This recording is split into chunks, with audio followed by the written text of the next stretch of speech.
Welcome to my review of the 75002 501st ATRT, or just ATRT, by LEGO Star Wars, with 221 pieces. This set is pretty cool, and it's from 2013. I recently purchased this set off of eBay for used, and it looks like it was used to sit on a shelf and do nothing, which is awesome. Here is the instruction manual. You see kind of an odd instruction manual. Normally they're more like that, but, you know, you have it like this, and then it goes like this, and then boom, you just go through, just a regular instruction manual. Pretty cool. The little wind dude on the back, and some other sets from 2013, which is pretty awesome. It also comes with a very small sticker sheet, which I have not applied because I really don't want to try my luck with the stickers right now. This set comes with a couple minifigures, one of which is this Yoda here, and I absolutely love this Yoda. It's in that kind of Clone Wars animated style.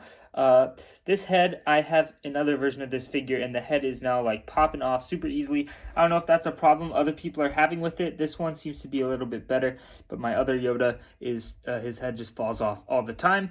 But yeah, nice printing in the back, although I also know that that will fade over time. On the head, I'm talking about the rubber. Anyway. There's also this Commander droid, which is pretty cool. This is the only set he comes in, and yeah, that's pretty cool. This guy's from the Rookies episode of the Clone Wars. Just a standard droid, but yeah, pretty cool because you got that little gray thing on the top. But funny thing is, I actually have 3 of this guy and like none of the regular ones, so that's kind of funny actually. Here's the legendary 501st Trooper from 2013. These original troopers were super hard to come by, but yeah, they are absolutely amazing. They've got those blue arms, the stripe all the way up, the leg printing, and you can actually tell from the back that this is a 501st Trooper because of the blue arms, unlike the new version, which is absolutely awesome. And it also has that 2013 clone face, which we all know, and I'm not sure if this guy counts as a figure. It's supposed to be a Sniper Droideka, but it doesn't really look a lot like the Sniper Droideka because the Sniper Droideka has like the shield thing right here, which is just completely non-existent on this guy. So I'm not quite sure. I mean, it's a cool Droideka, like obviously it's a one-of-a-kind Droideka, and you know, it can fold or whatever, but it's not like this gun can like fold in and then it can roll. I mean, you can try to attempt to get it to roll. I don't know, maybe do that or something, but I mean, the gun just doesn't let this thing roll at all. It's kind of annoying, actually. The walker's a bit interesting. So it's got these posable legs, obviously, as one would expect. It's kind of large. You've got this nice turret, which can move like this, although I can't imagine a time where you would be doing this, trying to shoot somebody over here to the left. But who knows? You know what? Maybe you're trying to do it. But the cannon is very nice. It's very well built. You've got a lot of nice little shield pieces, which I appreciate. You've got this little thing right here, which does absolutely nothing. You've got a nice little storage for the gun in the back there.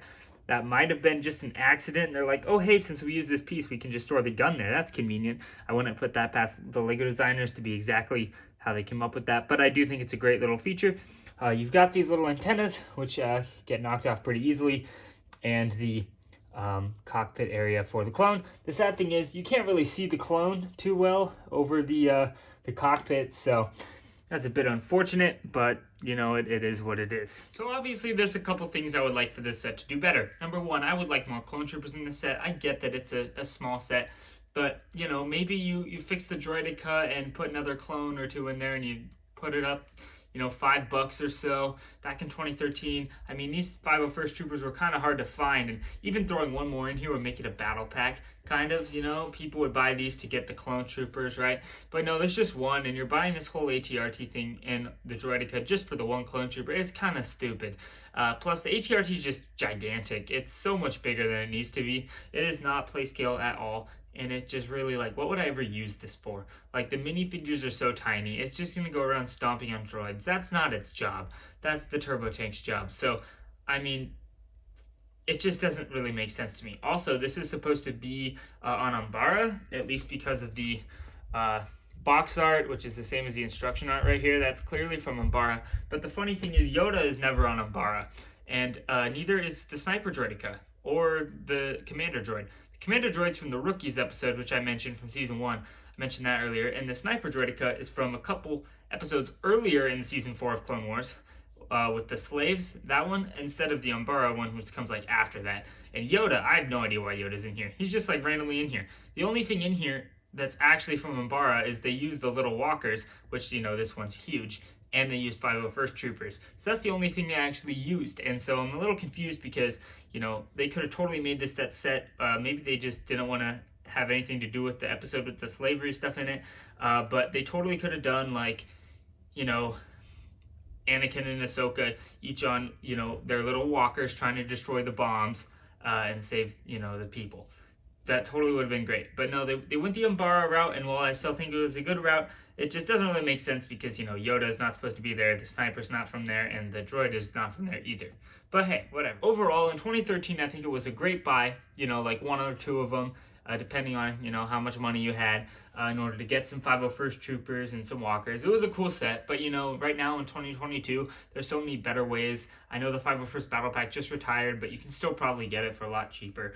And you get like 4 times as many clone troopers for 501st, so it's not a very good buy right now in my opinion, and it probably will never be again if you're trying to buy it for 501st Troopers. But you know, back in the day, I think it was probably a fun little thing to get, but I probably wouldn't be buying any more of these in the near future, and I wouldn't if I was you either. So, you know, with that being said, go out and buy the regular 501st Battle Pack.